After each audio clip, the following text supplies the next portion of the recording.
l'amicale des travailleurs de la CSE en collaboration avec le service médical organise une randonnée pédestre sur le thème sport et stress au travail le 8 avril à partir de 9h à la direction de la CSE.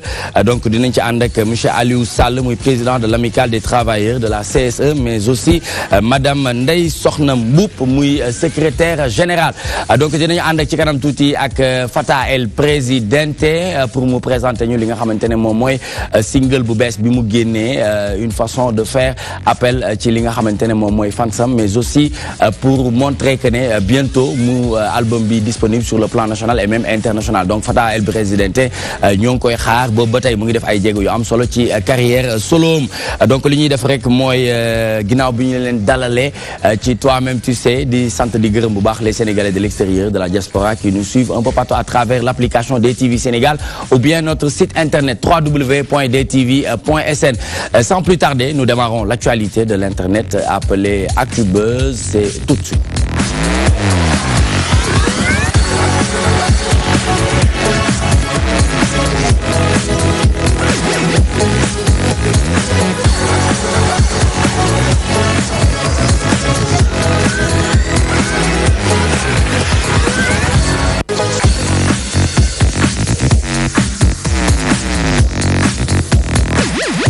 Très bien, avant ñuy dem ci actualité de l'internet appelée ActuBuzz, ñu dalal monsieur Cheikh Sadibou moom mi nga xamantene Cheikh Sadibou Diop muy coordonnateur du mouvement Alerte. Cheikh Sadibou na nga def? Waaw Nicolas fay naa la maa ngi lay nuyu di la ziar. di nuyu di ziar sama naataango yi ma bokkal plateau bi yëpp. et puis di leen remercier ci invitation bi. Mouvement Alerte. waaw Alerte nag. Ça a été créé depuis quand? Décembre 2010. Décembre 2010. D'accord. Lan mooy cible am lan mooy cible am? En fait, Alerte au début dafa nekkoon mouvement de la société civile et que dañu jógoon pour défendre les intérêts moraux et matériels des Sénégalais. Après bi ñu ñëwee à la veille du 23 juin ci la ñu rejoindre le groupe qui ne s'appelait pas encore M23 et à ce titre ma nekkoon coordonnateur départemental bu Dakar. Ñun li ñu taxoon jóg mooy défendre askan bi, mais bi ñu demee ba ci biir gis nañ ni loolu rek doyatul. Ndax ñi nga xam ni ñoo jiite réew mi tey muy politiciens yi 60 ba tey ñun ci suñu jàngat dañu jàpp ni ñoom ñëpp dañoo lajj te comme que ñoom dañoo lajj am na ay sénégalais de compétences avérées de probité morale irréprochable ñoo xam ni ñi ngi ci réew mi te ñooñu tamit mën nañu bokk ci ñi nga xam ni ñoo war a wuutu réew mi. Très bien, donc li ñu war a waxtaanee dina jëm ci gouvernance du président Macky Sall. Le mouvement Alerte tire sur la sonnette d'alarme. ñu ànd ci ak Modou Mbacké Niang Modou Mbacké bés bi tey ñu war a waxtaanee encore une fois lépp li nga xamante ne jëm na ci gouvernance son excellence président de la République, waaye dañ ciy ànd ak mouvement Alerte ndax ñoom am na ay ponk yu bëri yoo xamante ne jàpp nañ ne rafetluwuñu ko ci doxalin bi nga xamante ne son excellence mu ngi koy doxal. lu ñuy def rek mooy ànd ak moom waxtaan ci lan moo waral ñu tirer sur la sonnette d'alarme. ana lan la ñu gis wala ana lan mooy lan moo jaaxal citoyens yi ba ñu war a mën a tirer sur la sonnette d'alarme. Voilà Nicolas, merci. Cheikh Sadibou Diop jaajëf ci ñëw bi nga ñëw ci DTV. Nicolas, question buñ ko résumé tënk ko rek mooy pourquoi Alerte? Il y a danger ba tax ngeen ni Alerte? waaw ndax danger am na loolu yaakaar naa du loo xam ni sénégalais yi sax dañoo war a poser cette question parce que comme tubaab ni mu ko waxee c'est une évidence niaise.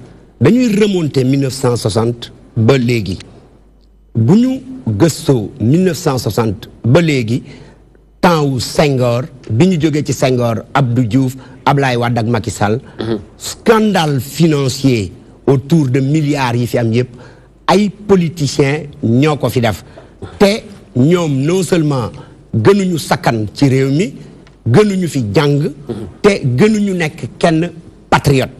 Mais léegi ndax ñun dañu war a bàyyi politiciens yooyu jàpp réew mi di ko saax-saaxee di jaay doole nit ñi jàpp justice bi waññaar loxom jàpp li ñuy wax ay marché gré à gré enrichissement illicite ñoom ñëpp Macky Sall moom mooy daj dëpp gi ndax moo raw ñëpp li mu nekkee ñun ñëpp ñu ngi ciy teg suñu bët ku wax mu tëj ku wax mu jaay doole ñun nag loolu la ñu ne dafay dakk li ma jaaxal mooy yaa ngi créé Alerte depuis 2010 booba fekk na président Wade moo nekk au pouvoir 2010 bokk nga ci doon xeex ngir Wade jóge fi ngeen di woon encore Alerte lu xew da ngeen def erreur jële fi Wade indi président Sall ànd ak moom fal ko deuxième tour ba pare encore ngeen ni alerte ñàkk a mën a fal la wala Sénégalais yi surtout yéen da ngeen a mën a folli mais mën leen a fal lu xew exactement. ñun defuñu erreur dañuy assumer pleinement suñu position yi ñu amoon 2010 2011 ba 2012 ba biñ fiy jëlee Wade amul benn erreur bi ci nekkoon jamono jooju réew mi ni mu doon doxee kenn nangu ko woon looloo tax ñu taxawoon jëlee fi Ablaye Wade tant que yooyu nag moom la ñu amaat tey pour jëlee fi président Macky Sall. c'est ça le problème monsieur Diop waaye dootul pour fal politicien. loolu mooy problème bi fi mu toll nii dootul pour fal ànd jëlee fi Wade bokk fal Macky tey ngeen ni waat nañu fi jëlee Macky encore ba kañ. waaw mais jëlewuñu Macky pour fal politiciens yi parce que ñoom ñëpp ñun. ci benn sac lañ leen def. politiciens yi waaw. am na fi ay sénégalais yoo xam ni. bu ñu seetee seen trajectoire professionnelle musuñu militer fenn. Ils ont créé énormément d'emplois. Ils sont dans le secteur privé. Ils participent à ce qu'on appelle économiquement la création de la plus-value. Pour lan duñ dem seeti ci ñooñu. ci ñooñu mun naa la ci citer may ma rek. Babacar Ngom Sedima lu ko nit mun a reprocher. MSN Ers lu ko nit mun a reprocher. Bougane Gueye Dany lu ko nit mun a reprocher. ak ñeneen ñoo xam ni xëy na ñi ngi toog seen place. mais politiciens yi nga xam ni tey ñoo fi nekk. yow Modou Mbacké Niang journaliste nga. bi ma la xamee ci presse tey am na 10 ans. bu nekkee sa bàmmeel nga taxaw di wax. xam nga ni politiciens yi lu dul wax ñu lu dul dëgg. lu dul sàcc alalu askan bi nekkeew ñu ko fi. mais est-ce que tey mën nga ñu jox ay firnde ci ponk yi nga xamante ne moom ngay libellé depuis sànq. bi may njëkk a wax mooy dama lay remonter historiquement en 1970 dafa amoon lu ñuy woowee ONCAD. Babacar Ba yàlla na ko yàlla xaree ko àjjana à l'époque ministre de l'économie et des finances. créé fi le compte K2. bu nekkee xam ngeen histoire politique Sénégal. compte K2 boobu. ci la ñoom Moustapha Niasse enrichir ci la ñeneen enrichir. ñu ne déet sous Abdou Diouf le scandale des terrains Sacré-Cœur 3 kan la. Tanor Dieng les licences de pêche kan la ñoom la ba tey sous Ablaye Wade plan Jaxaay ñan la. Fuel Frelaté ñan la. tey sous Macky Sall la nébuleuse qui entoure les contrats. pétroliers et miniers. avec l'implication du jeune frère du président. Macky Sall Aliou Sall kan la mais attendez. Sénégal ndax lii doy na ndax lii doy na monsieur Diop. non may ma waaw mais ba tey ci waxtaan bi la rek. waaw mais dama la bëgg wax que. très bien allez-y c'est bien que nga may laaj. mais du ma laaj loo xam ne yow xam nga ko. d'accord déedéet man dama déedéet pour Sénégalais yi la yow yaa toog foofu. pour Sénégalais yi la nga tontu ci ponk yi man Cheikh Sadibou Diop. coordonnateur mouvement alerte maa ko wax. et j'assume l'entièreté de mes propos. Politiciens Sénégal ñi fi nekk ñëpp ay sàcc lañu. nañ ko wax. mais non bàyyi. natt nga baax li ngay wax. ay sàcc lañu. la preuve mais li ma leen cité nii lan la. bu ñu la yónnee woon tey citation directe lan nga indi preuve. mais attends les faits sont là j'invente rien. compte K2 bi ma ko waxee yow sa bopp da nga ne am na. yow yaa wax confirmé. mais non attends histoire politique Sénégal. 84 ba tey. sous règne son excellence président de la République ana yan teg baaraam wan nañu ne am na ay jafe-jafe te mu ñor nit ñi. dafa am ce qu'on appelle la recrudescence des marchés de gré à gré. rapport ARMP moo ko génnee du man maa ko wax. Aliou Sall lan lay def dans notre pétrole. la fondation Servir le Sénégal elle est financée par qui. xaalis boobu fan la jógee. OFNAC lu fa jëlee Nafi Ngom Keïta inventé wu ma. tur yi may wax yëpp yéen xam ngeen ko. fee yi may wax ni amul ku toog fii ku ñeme ne Cheikh Sadibou li muy wax amul. alors ce sont des faits avérés. gis nga Sénégal bu nekkee dañ ko bëgg defar. nous voulons le véritable changement. tournons le dos aux politiciens.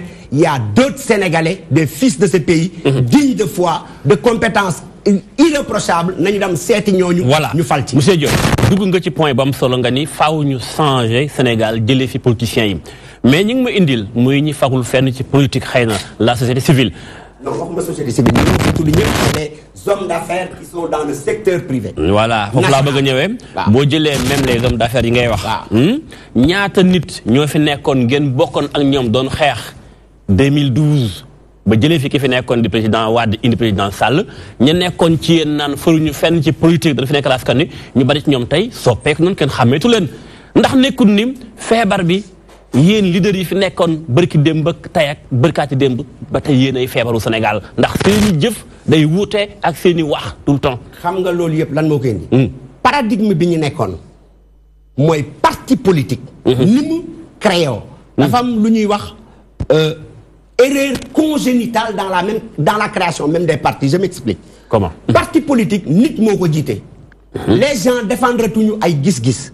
défendre tuñu li ñuy wax idée wala idéal wala conviction dañuy défendre nit nit kooku nag la xam ni ñoom moom la ñuy défendre dafay dem ba créer une forme de dictature et c'est ce qui est à l'origine de ce régime hyper présidentialiste Maïma, là on change de paradigme dañuy créer une masse critique importante yow ci nga bokk Sala Bigué ci la bokk keneen ak keneen ci la bokk ñu toog waxtaan ñu ne doomu réew mi Massamba Ndiaye wala Nogay Fall parce que n'écartons pas les femmes parce qu'elles sont toutes compétentes et que les hommes de 60 à nos jours ont échoué alors ñun ñooy dem tànni kooku fal ko bu boobaa au lieu d'élire un président dañuy élire un serviteur du peuple soxlawuñu koo xam ni dañuy yilif dañu soxla koo xam ni da ngay xool askan bi comme yow ni ngay xoolee som tay say doom comme Sala Bigué ni muy xoolee ay doomam am yërmande ci askan bi loolu la ñu soxla te politiciens Sénégal yi amuñu yërmande ci askan bi très bien Mohamed Thiam léegi ñun ñu avancé tuuti wax ci proposition xam nga fooy dindi dara da nga fay teg dara absolument nous sommes bien d'accord nag yow tey jii bu ñu demee ci changement bi nga xam ne moom nga ñuy proposé ci yan secteur ak yan domaine yoo xam ni gëstu nga ba xool ni lii priorité la dafa sooxe te en remplacement de li nga xam ne moom lañ fa teg comme stratégie yow lan nga fay teg à la place kontaan naa trop ci sa laaj li ñuy njëkk a def dama leen di dégg de Senghor à nos jours état di wax politique d'emploi ñi jàng économie ñu ngi may suivre télé lañu nekk état du créer emploi amul fenn politique d'emploi état amul c'est le secteur privé national moom la ñuy renforcer dafar ko ay faveur au niveau de la taxation muy def ay plus-value di ko réinvestir dans le secteur bi mu nekk loolu mooy générer emploi bu la kenn nax alors ce secteur privé national là régime yi fi jaar yépp dañ ñu xeex je m'explique tey compagnie sucrière sénégalaise qui emploie 10 000 personnes et qui verse à l'État au trésor sénégalais télé la nekk kenn du ko weddi laajal ministre de l'économie et des finances Amadou Ba sous forme de TVA 800 millions de francs CFA par semaine xam nga lu ko dal invendu bi lan moo ko indi dafa am au niveau du ministère du commerce lu ñuy wooyee DIPA déclaration d'importation sur les produits alimentaires régime yi fi jaar yëpp dañu jël DIPA yooyu di ko jox ay promoteurs u lit je précise bien mes mots pour ñuy importer suukar di ko jaay pour concurrencer compagnie sucrière boobu ba compagnie sucrière au moment où je te parle dañu am invendu de plus de 60 000 tonnes est-ce que tu t'imagines un pays comme le Sénégal la CSS je précise en passant est deuxième employeur après l'État du Sénégal deuxième employeur après l'État du Sénégal est-ce que dañ ko war a protéger wala dañ ko war a saax-saaxe ba emploi yooyu yëpp disparaître non dañ ko war a protéger c'est ce qu'on appelle l'attitude du protectionnisme l'attitude du patriotisme économique lan nga xalaat ni moo ko waral pour yow lan moo war a tax ñu guerre ak corruption moo ko waral parce que DIPA c'est un système qui existe dans tous les pays du monde mais DIPA dañ koy def parce que la demande nationale en sucre est de 150 000 tonnes la CSS produit 120 000 tonnes alors il y a un gap de 30 000 tonnes gap de 30 000 tonnes yooyu dañ ko war a jox UNACOIS ñu importer mais non seulement joxuñu ko UNACOIS mais ñi ñu koy jox ce sont même pas des commerçants ay promoteurs de lutte et je sais de quoi je parle kenn du ko weddi alors voilà une mesure importante pour sauver le secteur privé sénégalais deuxièmement yéen ñi ñëpp seen kër ay meubles importés moo fa nekk ci ñu bëri la menuiserie locale est en train de mourir dafa am au niveau des accords de l'OMC les accords du GATT dans son article 19 lu ñuy wax les mesures de protection yoo xam ni tout État membre de l'Organisation mondiale du commerce mun nga ko jël li tax nga koy jël mooy booy produire un article et cet article est menacé de disparition ou de concurrence déloyale par une importation massive et sauvage mun nga ko coordonner arrêté ko ne meuble importé dootu fi dugg parce que suñu menuisiers yi ñi ngi tabax du bois de qualité des meubles de qualité loolu la ñu bëgg day tax secteur privé boobu gën a jëm kenam la production de tomates la production d'oignons loolu mooy seen programme mais non pour fexe dimbali Sénégalais yi décanter la situation loolu c'est une fexe ba pour loolu bu ñuy bay ak kamaata njamb gi ñu mën ko jaay ci réew mi la dama ne c'est une infirme partie de ce que nous pensons tey nañu ñëw sur la réduction du train de vie de l'État Sénégal naka lay amee 150 députés pour lan voilà mais c'est ça debout je pense que bàyyi nga xel élection yu jege lay wax 2000 ak léegi ñi fi mas a ñëw ñëpp ci ay candidats di laaj bopp réew mi te nekkuñu ay niti politique yoo des partis politiques bu ñëpp xam daan résultat ba nu am sénégalais yi jox leen bopp est-ce que ñu bàyyi xel ni ba tey Sénégal dafa mel ni ci seen bopp psychologiquement sociologiquement aussi tamit ñoom gëmagunu ku dut les hommes politiques depuis indépendance ak léegi bàyyi ngeen xel loolu bu baax. bàyyi nañ xel loolu mais dafa am un paramètre important yow boo fàttee étant homme de communication. muy ban. dafa amoon dans les années 78 ba dans les années 90. ce qu'on appelait un média d'État. moo nekkoon RTS ñoom rek a ko am lu leen neex wax. Lorsque les privés ont commencé à investir ce secteur. yàlla créé Internet. tey ak Internet. le pouvoir wala l'opposition capacité de communication bi ñam moom nga am yow moom la les hommes de la société. xanaa loolu nit il faut il y a de cela quelques mois élection législative passée. mais may ma législative yi qu'est-ce qui s'est passé. ñi fi nekkoon ay liste indépendante mais pour lan liste indépendante di gagner. opposition bi sax les partis non dama ne les partis classiques sax dañu échoué. li tax ñu échoué mooy. mbooloo bi nga xam ni moom lañ doon xaar pour ñu dajaloo. ce cadre unitaire d'action là bi ñu faussé. moo tax sénégalais yi wan leen ginnaaw. nañu waxante dëgg. loolu nga jàpp communication ki ngeen bëgg a ngoy mais loolu mooy li am tey avec les canaux de communication yi existé mën nañu taxaw affirmer avec une assurance tranquille que ni un candidat indépendant il a les mêmes chances qu'un candidat politique sinon plus de chances qu'un candidat politique. li may njort mooy ngeen dem ba 2019 war a am candidat delluwaat jël nitu politique teg ko ci seen liste. waaw ñun duñ ko def ñun parewuñu pour loolu. non non. kan ngeen gisagun pour le moment ndax tam jot na fi ne ginnaaw de. waaw mais yow si tel bu dee opposition PDS wax nañ seen candidat président Sall ku ne xam na ne candidat la Idi mi ngi campagne yéen su li ngeen nekk fi mu toll nii. ñun waa alerte li ñu nekk mooy massifier le mouvement. communiquer avec les Sénégalais et leur faire comprendre que du politicien classique yi rek ñoo fi nekk et cité naa fii ñu bëri. tey maître Mame Adama Gueye amul lu ko nit mën a reprocher. Abdoul Mbaye bëgg nga ko bañ nga ko amul lu ko nit mën a reprocher. Ousmane Sonko Abdoul Mbaye législative passé lu mu am comme représentant. mais loolu ça veut rien dire man maa ngi lay wax dans un cadre unitaire. mbooloo mooy doole. Ousmane Sonko même bu nekkee politicien la sa démarche est tout autre. ba tey wane gu fi jikko politicien. et que mun nañ ko seedeel. ak ñeneen ñoo xam ne mun nañ leen lim. bu nekkee changement Modou Mbacké da nga ko bëgg. d'accord politicien du moom la ñuy votel. ki sant Ablaye Wade ki sant Idrissa Seck ki sant Macky Sall. ki sant Mamadou Diop Decroix ñoom ñëpp a yem. dañu wax léegi inchallah ci yow. très bien jërëjëf Cheikh Sadibou Diop muy coordonnateur du mouvement Alerte li ñu nekk di waxtaanee jamono ji jëm ci gouvernance du président Macky Sall le mouvement Alerte tire sur la sonnette d'alarme du ñàkk ñu ànd ak monsieur Aliou Sall président de l'amicale des travailleurs de la CSE ngir mu indil ñu tuuti rek xalaatam par rapport à la politique sénégalaise comment vous le voyez est-ce que mën nga jël micro bi s'il vous plaît voilà nga mën ci def intervention par rapport à la politique sénégalaise li nga xamante ne tey ñuy gis ne opposition am na taxawaay bi muy taxawee pouvoir am na ay jéego yu nga xamante ne moom moo nekk di ko def mais yow en tant que ancien naka nga gisee langue politique bi ci mim réew. Langue politique bi ni ma ko gisee comme je rejoins un peu ce qu'a dit monsieur Diop depuis l'indépendance ba léegi booy xool ñi jiite woon réew mi dem ak ñi fi nekk dafa mel ni dara soppeekuwul même su fekkee ne sur différents secteurs am na ay changements mais li des bëri na les mentalités doivent changer et que les gens sachent aussi que du politicien rek moo mën a jiite réew mi. réew mi mu ngi yàqoo bi nga xamante ne les politiciens dañu def métier politique la politique c'est pas un métier. On a une profession. Ensuite. Mais est-ce qu'aujourd'hui, population, nous jouons ce rôle, effectivement, comme nous l'avons dit tout à l'heure, que les responsabilités sont partagées. Est-ce que la population, est-ce qu'il y a un qui nous koy motelé?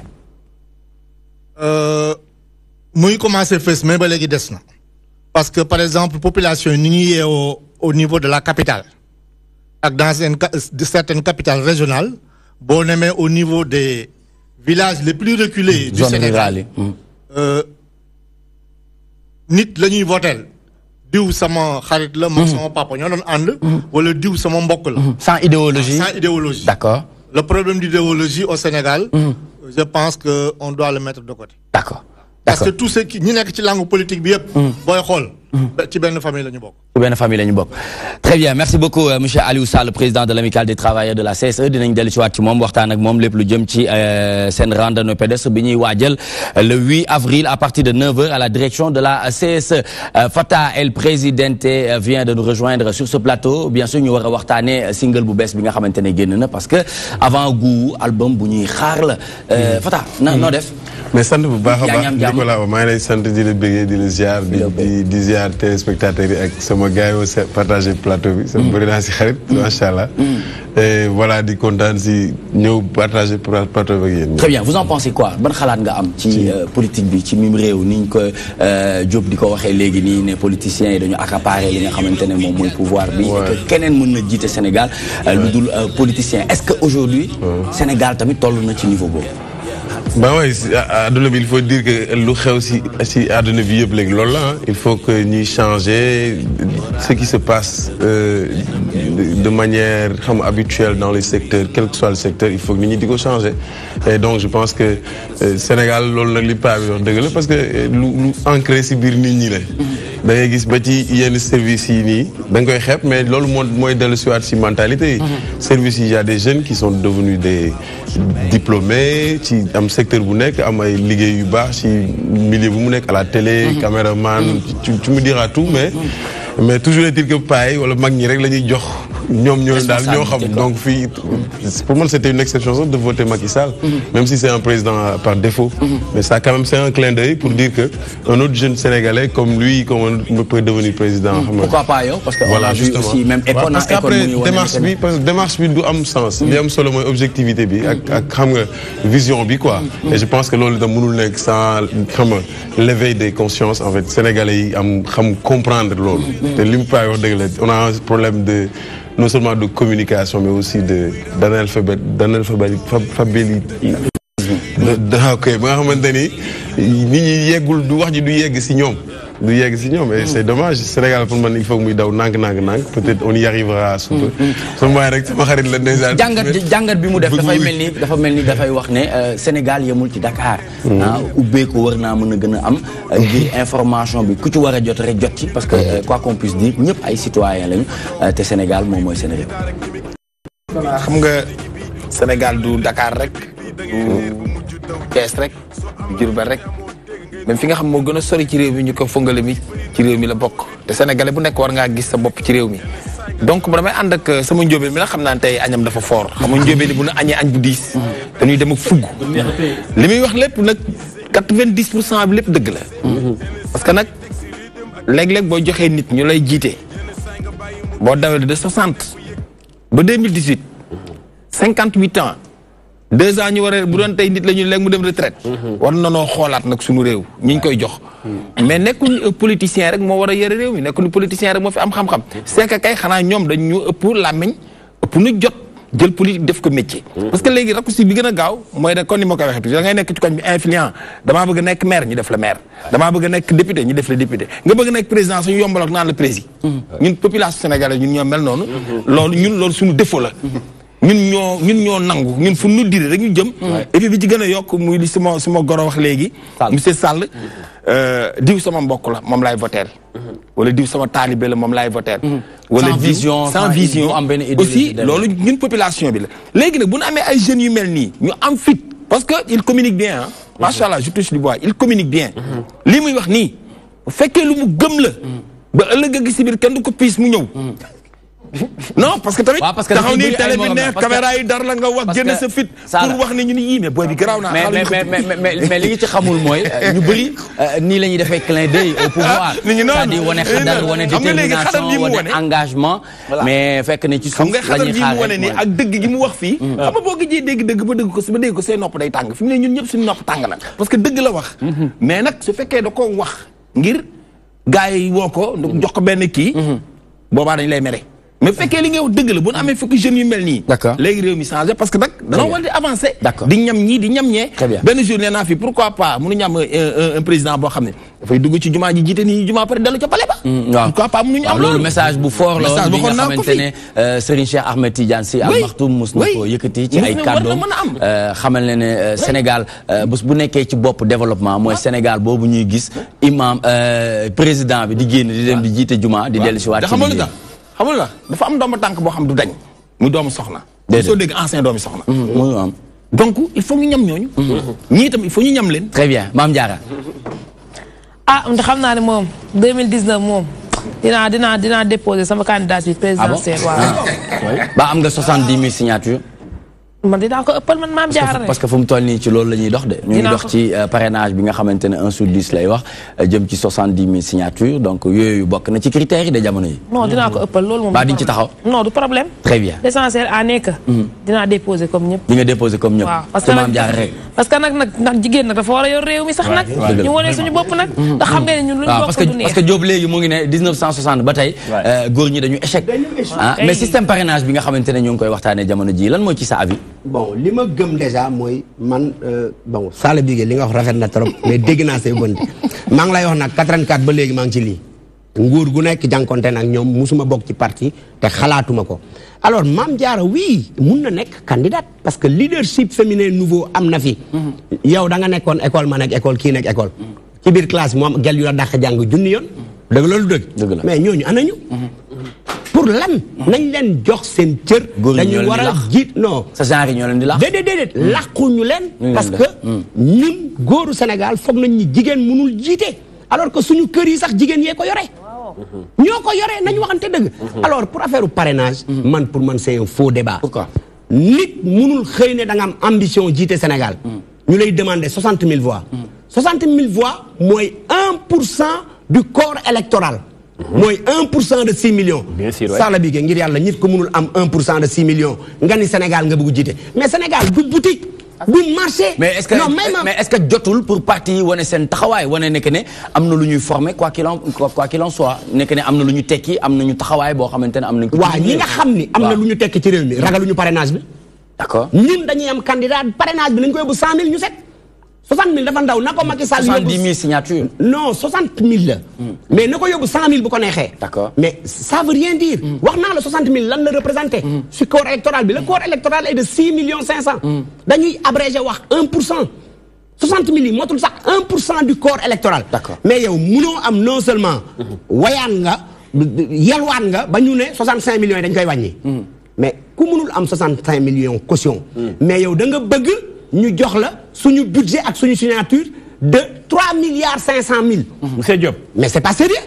dafa mel ni dafa am ci biir point bu technique xamu ba xam yaa ngi koy bàyyi xel ou pas ca mooy parrainage bi ñuy wax dañuy wax ni 65 000 yi nga war a am comme ay signataires. war na nekk ci fichier électoral bi doon ñu daan voté. te loolu problème bi mooy fiabilité fichier bi nga xam tey am nañ ko fichier bi booy xool tey ñu bari ñu ngi naan fiable na ñii ni fiable est-ce que tey Sadibou Diop mën nga dem am sa 65 000 ba pare ñuy la ñii kat ñu bari ci ñoom nekkuñ ci fichier bi mais est-ce que loolu yaa ngi ci bàyyi xel techniquement. waaw mais est-ce que nangu nga ni nit ku nekk candidat. tu t'adresses dans l'absolu aux 6 500 000 Sénégalais inscrits. bien sûr non dans l'absolu. waaw mais ci ñooñu boo ci mënul am 1% mooy tekki yoo dara ci réew mi. mën nga ko am. ba am lu ko ëpp. mais est-ce que ñi ngi ci biir fichier bi ñi ngi wax foofu waxu fiabilité. non fiabilité fichier électoral bu ñu toogee ba tey di ko wax kon alternance 2000 fichier boobu baaxul. alternance sous Macky Sall fichier bi baaxul. mais attends gars yi apprenons à être sérieux et à être rigoureux avec nous-mêmes.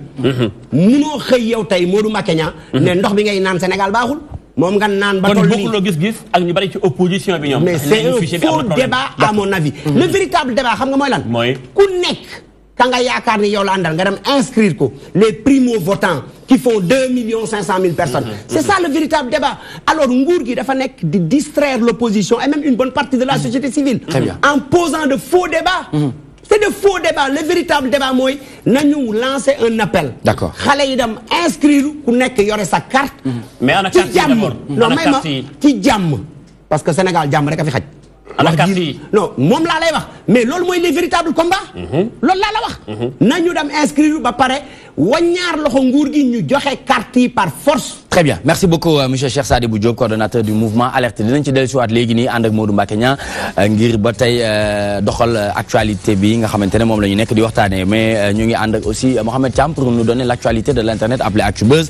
Crash du Mi-17 quand le secret défense couvre le vol des milliards de l'armée.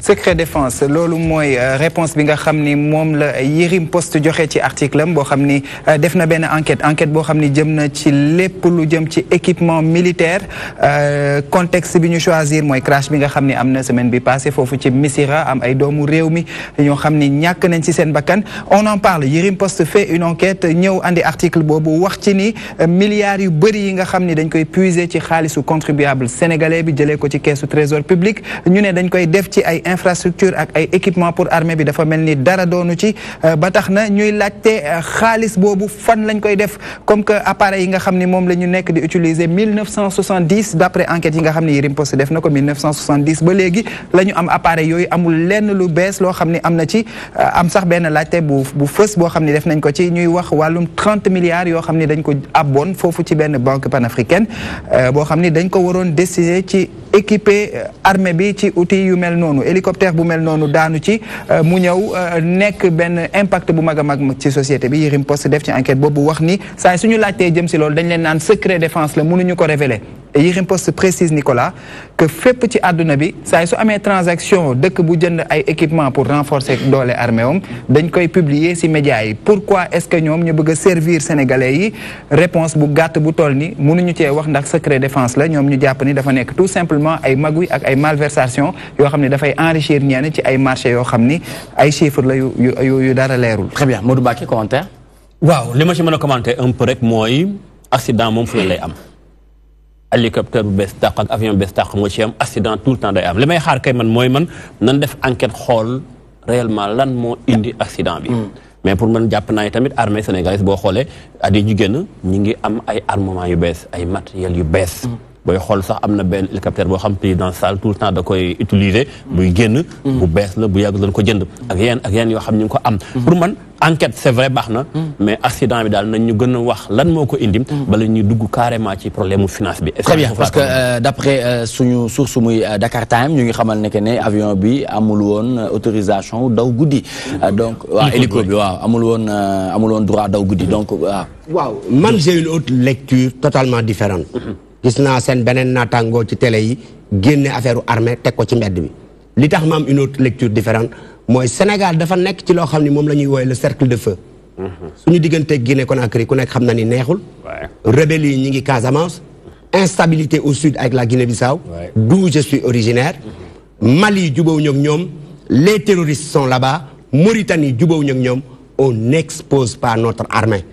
nañu nekk ay patriotes c'est pas un débat. bu ñu war a teg sur la place publique on doit protéger notre armée et la raison elle est simple Côte d'Ivoire li leen dal ay généraux di xeex parce que dañu fragiliser armée bi Sierra Leone Libéria ba Mauritanie bi Rwanda Mauritanie chaque jour moom coup d'état parce que l'armée a été exposée et fragilisée Mali tout récemment alors ngir yàlla nañu nekk ay patriotes soutenons nos braves soldats l'armée on l'appelle la grande muette nañ leen bàyyi ñu régler problème boobu. C'est la même chose pour les forces de l'ordre, policiers, gendarmes. Vous nous les exposez. D'accord. Ils assurent notre sécurité. Lola amon man lu may wax comme message. Très bien, Fata. Ouais, pareil sama grand xam rek sama waay la nag donc dañuy nuroo ay yenn vision. donc tam c'est pas non la répétition est pédagogique dëgg la ñu ne si Sénégal loolu mooy suñu moo ñu jik mooy suñu cër mooy li ngay wax léegi. j'ai lu quelques de ces trucs tout à l'heure avant mooy génn sax mais gis naa ni dafay surprenant si ñun. Sénégalais yi bëgg nañ déglu bëgg nañ lire bëgg nañ comprendre mais tamit il y a des choses yoo xam ne ñun dañ ci yàgg di bàyyi muy glisser te loolu moo ñu jig ba fii bu ñuy wax si waxu jàmm ak salaam xam nga dañ ko def noonu rek baax na ça n'a rien à voir nag ak ay xam Sénégal dañuy jaawale ay fit ak ay engagement war a wax si lépp non il y a des choses yoo xamante ni ñi yeewu dëkk yi développé si àdduna dañuy sécuriser seen yooyu noonu téye ko. dañ koy bàyyi ak ñi ko maîtriser les experts. oui parce que seen li muy wax si masque rek mooy loolu da ngay dégg États-Unis dëkk yu mel noonu mais seen ay défaillance doo ko gis. Très bien monsieur Sall. par rapport à crash bi nga xamante ne votre micro s'il vous plaît wala boog ñu ànd ak Ndeye Soxna Mboup secrétaire général oui ñu ànd ak monsieur Sall voilà par rapport à crash bi dégg nga commentaire yi ci tour de table bi ku ci nekk xalaatam bi mu ci joxe yow en tant que citoyen lan nga ci xalaat. En tant que citoyen li ma ci xalaat. Diop. En tant que citoyen il faut protéger dañu jox kiiraay si nga xam ne ñoom ñoo yor suñu kaaraange. Parce que réew mu mel ni États-Unis World Trade Center. bi mu amee. est-ce que am na benn nit bu gis benn américain bu ñu wone amul. li mu wax dëgg la. suñu diggante ak Mauritanie rataxul noonu. dañuy wax rek. dañuy masla. suñu diggante ak Mali melul noonu. suñu diggante ak Guinée-Conakry la même chose. beneen bi rébellion bi ñuy wax mu ngi Guinée-Bissau. la Gambie c'est vrai que jamono yi. suñu diggante xaw na ratax. am na ay quelques accords bien sûr am na ay kii. tout à fait donc nañu góorgóorlu waay. sama goro du ma bàyyi parce que dégg ma wala bu baax. mais waxu biir néeg dafa am. dëgg la penc am. mu am lu ñu war a fësal am lu ñu warut a fësal waaye mu nekk lu metti loo xamante ne dinañ ci jaale ñi nga xamante ne ñoom la ci seen bakken rot parce que am na ci ay rescapé lu ci mel ni Louis Philippe Sagna mi nga xamante ne mu ngi liggéey foofu ci RTS dafa liggéey bu am solo donc Alaaji ma bàyyi la rek nga tëj ci actualité bi. Nicolas nit ku ne war nga am ku ñu lay rusé ak ku ñu lay ragale boo sàgganee nag ba ki ñu lay rusé ki ñu lay ragale nga ñàkkal ko fayda ba ku jóg yàpp ko sa bopp nga ko def ku ne xam ne ni suñu armée la boo xam ni tubaarkàll la dañuy Afrique ñun dëkk yi sax ñoo ko wax ñu ne armée Sénégal ay jàmbaar lañu kon donc ñun li ñu am xam nga nag Sénégal ñun yàlla moo ñu nattu boo demee ci dëkki naar yi ña ngay takk ay bomb di reyante nga dem américains yi ña tamit ña ngay def seen trafic nga dem Italie ñoom ña nga ca leneen ñun Sénégal wax la ñu yàlla séddee ñun wax mooy sunu nattu yàlla nañu yàlla yemal nag ci wax parce que wax yi lu ñu soow ñetti fan mu jeex ñu jëlaat beneen yàllaa ñu ko nattoo nañ ko nangu mais gis nga nit li nga am benn bëñ dafay foŋ te weex ba nga benn bëñ sa gémmiñ rek da ko socc ba mu set di ko boros ba mu set di ree waaye doo ko tilimal doo ko damm ñun nag Sénégal suñu problème bu dara ñëwee ñëpp nekk si ay expert lii nanu lijjanti lan moo tax lii am pour bu ëllëgee dootul amati loolu lan war a wax mais bu ñu lijjanti ay lan ca def ak nangam toute vérité n'est pas bonne à dire d'accord très bien lu ñuy wax ak nit ki te doo ko wax ak nit ñi d'accord dañu war a xàmmee loolu. dëgg la mu nekk lu am solo mais aussi dafa am benn cas bu ci xaw a tiitalaate tuuti mu di lii xaw a wër Sénégal yëpp daanaka boo xoolee rataxul lim nañu Mauritanie wax nañu lim nañu yenn Mali. wax les pays frontaliers yi nga xamante ne pratiquement ñoom ñooy pays limitrophes yi donc ñu jege ñu waaye juboo demeewul noonu suñu diggante. yooyu tamit nekk na lu ñu war a mën a bàyyi lu ñu war a mën a bàyyi xel pendant ce temps que la communauté internationale surtout ci sous-région ouest africaine bi di wax ci wàllum extrémisme violent daawuñu ko dégg ci suñu parti wu dëkk yi. gis nañ bu yàggul dara li xew Mali.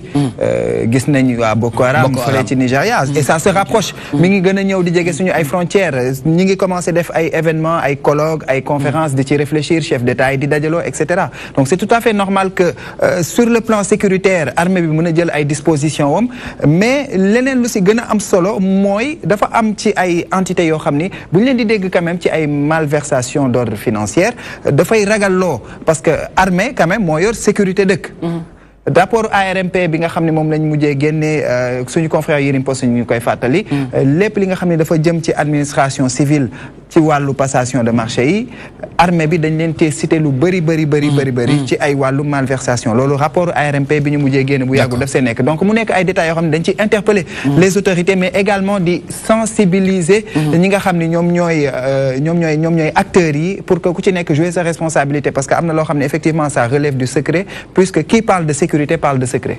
Très bien, merci beaucoup Mohamed Thiam pour cette première actualité de l'internet ñu àndoon ci ak Yérim Post ba tey di leen fàttali ne ñu ngi ànd ak Fatah El Présidente mi nga xamante ne moom moo njëkk macha allah intégré li nga xamante ne moom mooy instrument traditionnel ci biir li nga xamante ne moom mooy mouvement hip hop donc moom it dinañ waxtaan ak moom ci kanam tuuti ngir waxtaanee single bu bees bi nga xamante ne indil nañu ko muy citoyen du monde ànd ceeg label bi nga xamante ne moom mooy TAF li ñuy def mooy waxtaan tuuti ak waa CSE l'amicale des travailleurs de la CSE en collaboration avec le service médical organise une randonnée pédestre sur le thème sport et stress au travail. le 8 avril à partir de 9h à la direction de la CSE. Monsieur Sall, sport stress au Sénégal yombul de. yombul parce que boo leen demee ba def ci choix. waaw ne moom ngeen di def seen thème ci randonnée pédestre bi ça dit que am na benn poids bu muy peser ci ñi nga xamante ne ñoom ñooy liggéey. waaw parce que stress dafa nekk booy xool mën naa ne jàngoro boo xam ne dafa yàpp société yëpp li ko waral jafe-jafe yi nga xam ne moom la nit ki jànkoonteel ci biir liggéeyam ci biir këram ak ci digganteem ak ñi mu nekkal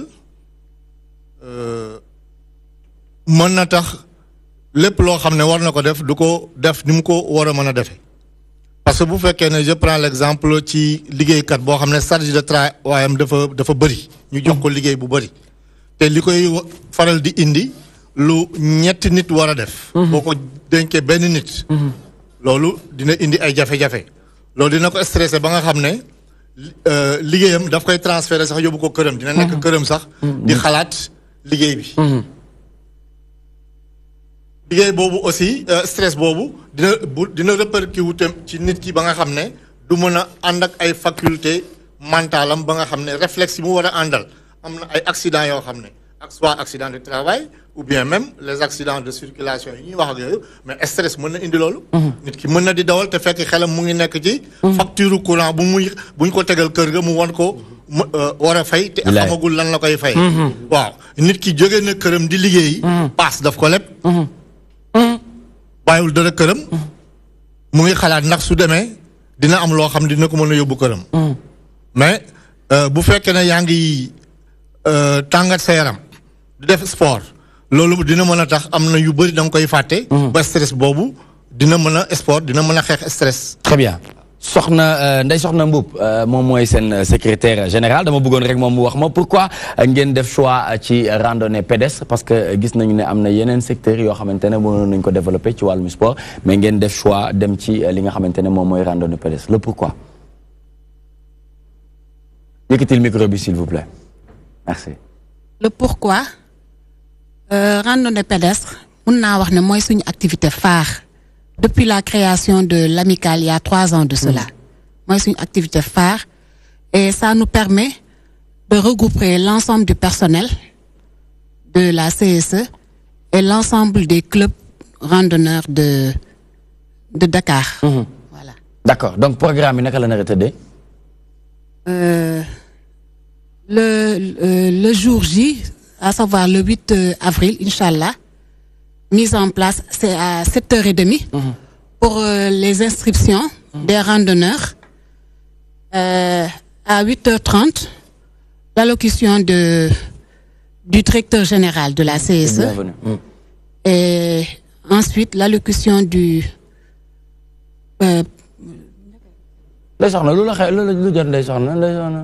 président de la Ligue régionale. wala añ bi dafa kii mais day soxna da nga añul wala añ bi moo diis xam naa wala stress bi monsieur Sall di wax mooy feeñ ci yow ba pare dama mer sama madame Sarr bi ñu dindi moo ma merloo déedéet kon kañ dama naan madame Sarr secrétaire général jeex na non madame Sarr sax laa ci yem day soxna mbuub sax du ma ko wax madame Sarr très bien.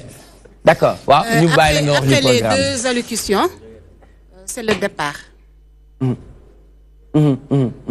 Ah, bien. Le départ qui aura lieu à la CSE même à 9h. Très bien, d'accord. Donc, mais d'accord. Monsieur Sall, bah, ma ànd ak moom parce que Madame Sarr Ndeye Soxna Mboup moom stress bi ngay wax. C'est la première fois. Voilà, très bien. Donc, parce que li tax ñu choisir randonnée. Oui. Parce que booy xool ci sport. bu dul fey natation c'est le sport le plus complet. dox moom moo gën a baax ci yenn sport yëpp. bëriwul coono. te sa cër yëpp dina yëngatu dana tax feebar yu bëri nit ki mën na koo xeex su fekkee ne mu ngi tàngat yaramam li ci gën nag mooy ci ay bés une semaine nga def au moins 3 fois ñetti yoon nga tàngat sa yaram. jarul nag sax muy gudd lool même su nekkee gennalu kilomètre 500 mètres nga def waaxu yu dëgër li ci gën nag mooy soo reere ba noppi mais bul def comme ñi sant Ndaw wala Sow rek. soo reere ba ñi sant Njaay sax léeg-léeg noonu la ñuy def nga tëdd ci canapé yi ba nelaw fekk la fa nga jóg nelaw daal di jaaxaan. d'accord nga loolu ñi sant Njaay. sant bokk nañ ci de waaw. ñi sant Njaay ay nit ñu baax lañu. waaw kenn weddiwul loolu de. Sénégal waxuma du non ay nit ñu baax lañu. Sénégal ba mu dafa sant Njaay bi ñu sant bi yëpp la affaire yi commencé kii. ah bon d'accord kon bi mu santee Diop la ñu fi digg dëw. Dakar moo sant Diop mais Sénégal Njaay la sant. ah Sénégal Njaay la sant très bien mais à présent parlons un peu ci CSE parce que xam nañu ne fii ci Sénégal concurrence bi bëri na lool ah moo xam lu jëm ci marocain yi indien yi. donc gis nañu ñoom tamit seen implantation fii ci Sénégal et puis on remarque que yenn marché yu bëri sax amaana que ñoom la leen ko état bi di jox yéen en tant que yéen tamit maison de construction ban noo leen di dundee situation bu mel noonu avec cette concurrence. ñun nag ñu ngi sant yàlla ci fànn woowu ki nga xam ne moo sosoon kër gi. te randonnée bi sax ñu jox ko ci cër muy ki nga xam ne mooy Aliou Sow. te mënuma wax randonnée bi te waxuma ko parce que bi nga xamee ne sos nañu li nga xam ne mooy amical bi. daf cee kontaan. parce que CSE am na lu ëpp juróom fukki at lu mel ni mosu fa am. nit ñi dañuy liggéey bu noppee rek ñu tas ñu dem bu weesoo fête bi nga xam ne daf ko daan organiser at mu jot di sargal ñi nga xam ne dañuy dem retraite lii mooy guleet ay liggéeykat dajaloo. pour boole seen xel ak seen xalaat. loolu tax day tax ba nit ñi gën a xamante. xame bi bañ a yem rek. ci diggante nit ak nit ci service. mais day dindi aussi li tubaab di wax lever équivoque. c'est-à-dire nit ñi bu ñu jaxasoo. foofu kenn dootul xàmme kan mooy directeur. kan mooy balekat kan mooy médecin bi kan mooy. parce que ñëppay tolloo. waaw kan mooy secret ñëppay tolloo. absolument bien sûr d'accord. parce que yàlla nag moo dafa bind doomu aada xëy nag wërsëg yi du tolloo. nit ñi aussi du ñu tolloo. mais nag ñëpp benn lañu ci suñu borom. d'accord d'accord. loolu moo taxoon ñu créé amical bi au mois de mars 2015. te bi ñu ko sosee aussi Aliou Sow daf cee kontaan noonu lool. dem si yàlla na ko yàlla. amiin yaa rabbi amiin amiin. mën naa ne wax sax. je reprends une parole de Baba Wane ancien ministre de Wade. que c'était un saint vêtu d'un manteau de chef d'entreprise. parce que su fekkee ne nit day def lu baax rek mooy yóbbu nit àjjana. bu chef d'entreprise yu bëri boog wala ñi am alal ci Sénégal bu fekkoon ne am na juróom rek yoo xam ne dinañu def loolu nga xam ne moom la doon def. kon dinañu njàmbat nag mënu fi jógee. d'accord mais kon lu bëri dina soppeeku. très bien. Madame Sarr ñu bàyyi la nga def kàddu bu mujj bi un message à l'endroit de ñi seetaan nga invité leen ci randonnée pédestre bi.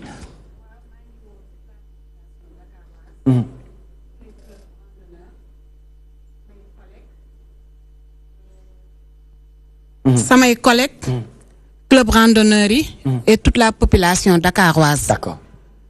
ñu ñëw massivement. comme ni ñu am habitude di ko def. chaque année ci randonnée. compagnie de l'amicale des travailleurs de la CSE. D'accord. Au passage, je salue l'ensemble du bureau de l'amicale, à savoir Monsieur Demba Bokar Diallo, Tidiane Sow, Madame Cissé, Aïssatou, Madame Fall, Fatima Diallo, Madame Marie-Antoinette Neto, le vice-président, Monsieur Boubacar Ndiaye. D'accord.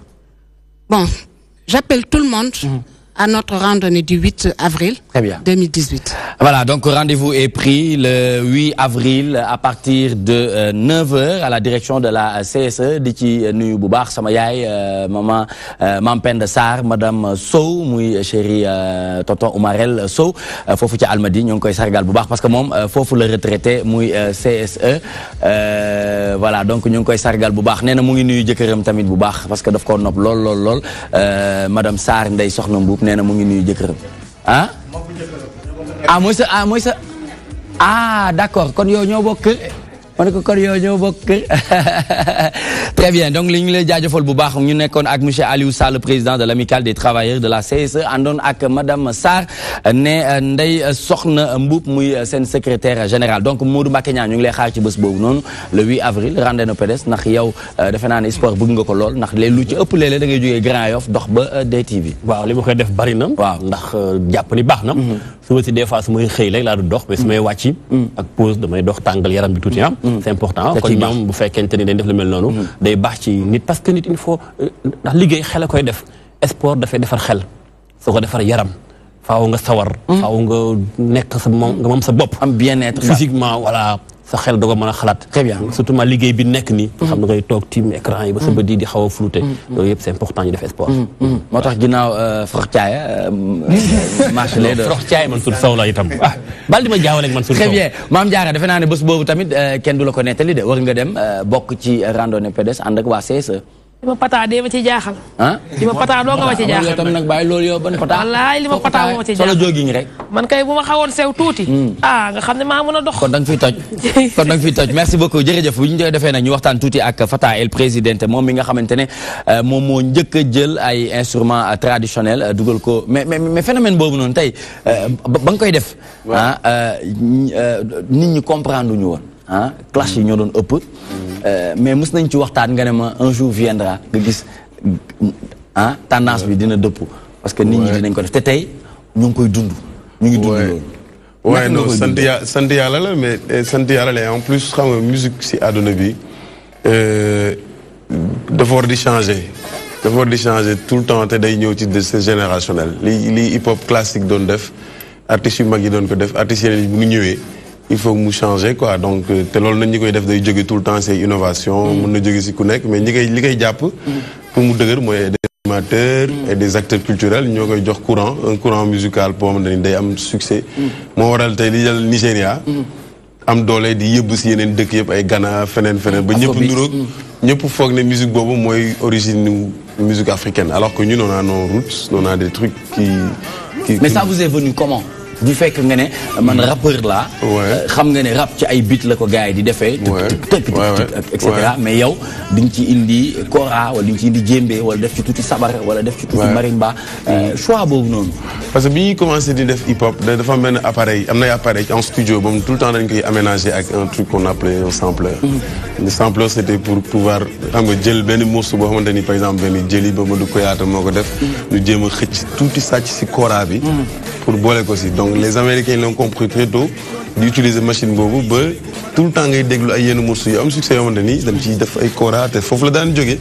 alors que lépp ñun y a des instrumentistes ñoom fii lañ dëkk ñoom ñoo créé musique yooyu. am na par exemple un morceau de J. Cole koo xamante ni morceau boo xamante ni groupe bi ko defoon en Guinée date de presque 35 ans donc mu nekk un succès boo xamante ni mondial planétaire et donc man nag. j'ai eu l'occasion Youssou Ndour yóbbu woon ma en Hollande c'était vers 2001 ma àndoon ak Philippe Briquiel aussi. c'est son claviste aveugle et qui me dit mais Fata pourquoi vous ngeen di jouer hip hop yéen africains ngeen di ko jouer ak ay batterie ak programmation alors que si percussion yi lépp mooy nekk si batterie muy ndeer muy gorong tout ça ci tubaab laa ko jëlee loolu wax boobu donc du coup heure bu ma koy commencé woon di def nag léegi hip hop dama gëm ne rap ci laa waxee woon texte boobu ma ni rap judd na démb suñu réew ñu koy sàggane te dañu lew c'est-à-dire ñun ni mu dikkee woon si ñun mooy ay xaxar ay taasu ay taaxuraan mais kaw dama ni ñu esclavage beeg affaire yëpp ñun dañuy yóbbaale woon ay roots américains ils l'ont compris tudde ko hip hop donc vision boobu nag mën na si laa mos a taxaw campé si parce que je suis plus confortable là-bas et donc comme yàlla may na ma chance aussi may voyager lu bëri j'ai fréquenté beaucoup d'artistes américains et j'ai compris que li may def daf leen intéressé trop d'où la raison de cet album qui s'appelle United je l'ai fait totalement avec un artiste américain et doo xoolee vidéo bi ñu ngi ko defee Las Vegas moom laa andi nii et te vraiment on l'a fait te c'est moom dafa confortable si musique bi te ay am na ci morceau boobu dañu ñu ngi ko defee juste ak ay leket beneen bi bongo loo xamante ni moom ngénte yi fii boo gisee moom la gars yi di taasu di si wax mais un rappeur américain qui vient se poser dessus mais facilement c'est-à-dire que am na benn affaire bu ñu bokk quoi am na benn affaire bu ñu bokk compris très tôt. Au départ, comme tant d'autres rappeurs, bien sûr. Ça a suscité plein de classes, mais après, d'où pour moi, mais pour une génération qui le comprend et qui puisse quand même soutenir un peu cette musique en fait. D'accord. Très bien, donc l'idée moi c'est un ben extrait, vidéo best. C'est un ben extrait d'elle soit sur ce plateau, toi-même tu sais. Fata El Presidente, nouvelle vidéo disponible sur le marché national et international. Gars, il y a koy setan di ko rafetlu mais li fan la Las Vegas. Las Vegas. Ouais. Ku tourner li moy Red Canyon, c'est un endroit très très mythique donc bu aduna bi ñep di dem di visiter. Mom lañ défé fa lañ. D'accord. Son bi lan ngeen ci wax? Son bi rythme lañuy waxé, rythme. Ay rhythm doole musique deug moy rhythm. Té donc rythme benen partie la so xamanteni ci musique le bok. Lo xamanteni tay bok na ci li jox li tax nit ñi di déglu di def nii seen nopp donc loolu la ñu wane ni voilà te loolu moo ñu musique bi moo ñu boole ba ñu mën a wane ni rythme mënul ñàkk si musique quoi. rythme mënul ñàkk si musique de. waaw parce que dañuy wax ternaire. am na rythme am na cadence di wax harmonie. oui carrément. et puis c'est deux communautés qui se retrouvent ah xam nga dafa am loo xam ne dañ ko am de commun ak noir yëpp ñoo bokk origine. humanité yëpp benn origine la sax mais noir bi nekk États-Unis ak noir bi nekk Afrique am na ci benn registre bu ñuy tase rek dafay feeñ ñoo bokk lépp ñoo bokk fi ñu soppeekoo bokk na ci li tax moom mu feel himself ci percussion yoo xam ne ñun suñu bos la nga yóbbul ko jémbee bu ñu defaree deru xawma lan mais moom mu mën a ñëw sentir affaire bi mën ci tegu ça veut dire que voilà quoi racine mooy feeñ foofu. C'est un lourd projet ça. Ouais, quand on parle de citoyen Global Citizen, c'est mon album qui arrive. Ouais, c'est le citoyen du monde. Moi, c'est mon album qui vient en juillet, Inch'Allah. Nous sommes en phase de promotion, de prélude, programme, Inch'Allah, après qu'on nous gagne. Mais c'est un projet énorme à faire. Et puis bon, il viendra, ce sera en juillet pour nous aller un peu soutenir un peu le projet United inclus dedans.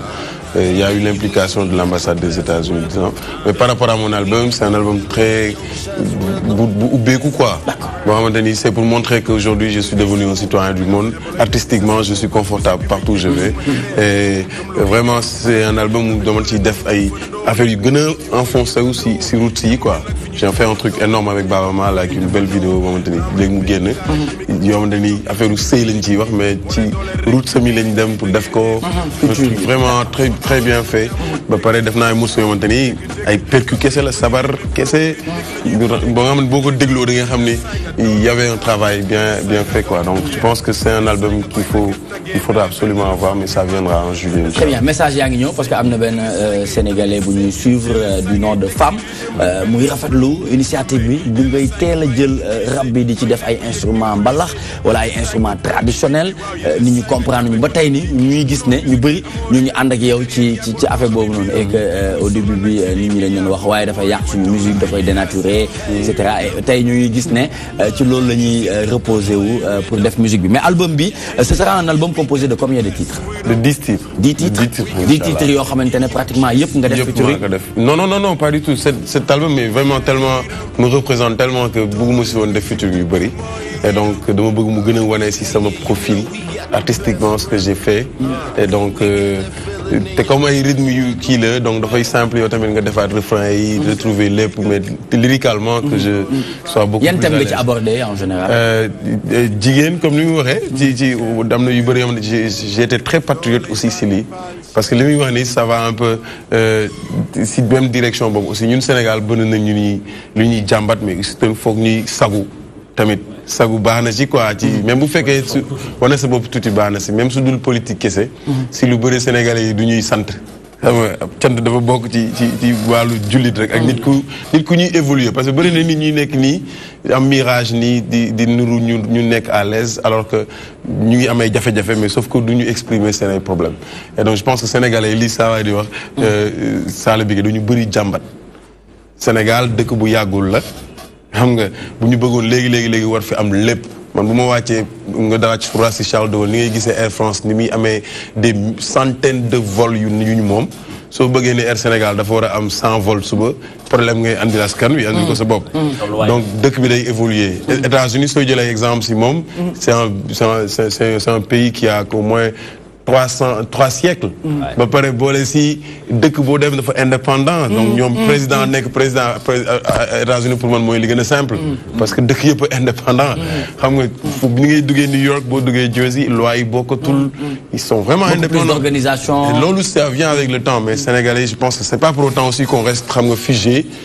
Il faut que des gens comme lui qui poussent un peu les choses mais il faut en même temps aussi rester objectif. xam nga di développer affaire yoo xamante ni ku nekk ci sa anam di nga mën a def li ngay def mu am. 30 secondes Alaaji Sall.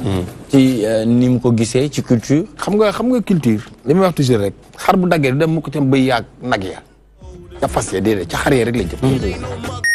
Afrique bu leen fàttali les noirs américains sunu maam yi leen jëlee woon fi yóbbu leen. nit ñu ñuul ñooñu ay nit ñu la. Fata bu fa demee jël jëmbi yóbbu fa. day bokkal mooy tubaab dem na Paris. pour américain bi bokk ci rythme la parce que rythme lañ wax. rythme Mohamed wax na ko léegi Afrique ñu ñëpp ñoo bokk ay rythme. suñu rythme yi ñu daan am ay message la woon. bu ñu dooree tabala di nga xam ne tabale bi alerte la téléphone la. am na beneen tëgg boo xam bu ñu ko tëggee di nga xam seen dëkk tëgg bii de tàgge la. wala message wala musiba la wala ceet la wala dara la donc ci rythme yooyu nag suñu artistes yi ñoom ñoo mën a véhiculer suñu instrument yi. D'accord ni ñu war a mën a gëmee tubaab bi tey batterie bi ñu jël ko génne ci dara pour ñun suñu tey bongo suñu cung voilà maa ngi ñëw léegi xam nga tey xam nga Fata nag moom bokk day rafet nga dem wat ay yéenam xam nga dafa commencé woon gars yi duñ ko comprendre au début duñ ko comprendre mais après lañ koy comprendre tey indi na jëmbe bongo del xool léegi gars yi dugal bongo d'accord et puis yàlla mi ngi ko ciy may nag ay ndam c'est parce que saa yu defee dara xoolal clip bu ngénte lii c'est typiquement traditionnel mais da ngay xam hip hop la mais da nga ci gis yow sénégalais bi africain bi même nitu traditionnel bi da nga ci gis sa bopp man dama ko noonu booy defaat deuxième partie bi dama ciy bokk parce que dama ciy gis sama bopp mais machallah moom génne quoi. Merci beaucoup Alaaji Sall Bigué Ndiaye. On se reprend tout de suite après cette page de pub di leen fàttali ba tey ñu ngi ànd ak monsieur Cheikh Sadibou Diop coordonnateur du mouvement Alerte ñu nekk di waxtaanee gouvernance du président Macky Sall. Le mouvement Alerte tire sur la sonnette d'alarme waaye ba tey ñu ngi ànd ak Fata El Presidente le premier à intégrer des instruments traditionnels ci li nga xamante ne moom mooy musique hip hop galsen donc c'est important ñu fàttali leen loolu yëpp Maam Jaara borom si lañ bokk ci la ñëpp bokk comme ni mu koy tàmm defee tous les jeudis ci kanam tuuti dañu ànd ak moom gën a waxtaan donc on se retrouve tout de suite après cette page de pub.